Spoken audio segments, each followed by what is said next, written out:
എന്താ ചെയ്യേണ്ട പിറന്നാളിന്?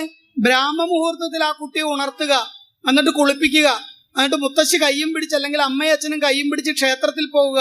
പോകുന്ന വഴിയൊക്കെ കഥകൾ പറയുക, പുരാണങ്ങളൊക്കെ. മക്കളെ, ജന്മദിനം ഇങ്ങനെയാണ്, ഇങ്ങനെ ആഘോഷിക്കണം, മുതിർന്നവരെ ബഹുമാനിക്കണം, ഗുരുക്കന്മാരെ ബഹുമാനിക്കണം എന്നുള്ള കാര്യങ്ങളൊക്കെ പറഞ്ഞ് മുത്തശ്ശിയുടെ കയ്യും പിടിച്ച് ക്ഷേത്രത്തിൽ വരുമ്പോൾ മുത്തശ്ശി പറയും, ഇതാണ് മോനെ അരയാല്, ഇതിൽ ധാരാളം ഓക്സിജന്റെ അളവുണ്ട്, ഇതിന് ചുവട്ടിലിരുന്നാൽ നമുക്ക് നല്ല എനർജി കിട്ടും, ഇതിന് പ്രദക്ഷിണം ചെയ്താൽ നമുക്ക് നല്ല ശാരീരിക ഗുണം കിട്ടും, കാര്യക്ഷമത ഉണ്ടാവും, നല്ല ബുദ്ധിയെ പ്രകാശിക്കും.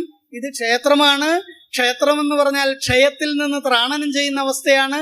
ക്ഷയം എന്ന് പറഞ്ഞാൽ നമ്മുടെ അറിവില്ലായ്മ, അജ്ഞത, നമ്മളിലെ ഇരുട്ട് മാറ്റുന്ന സ്ഥലമാണ്. ഇവിടെ ഇരിക്കുന്ന ധർമ്മശാസ്താവാണ്. ധർമ്മശാസ്താവും അയ്യപ്പനും രണ്ടും രണ്ടാണ്.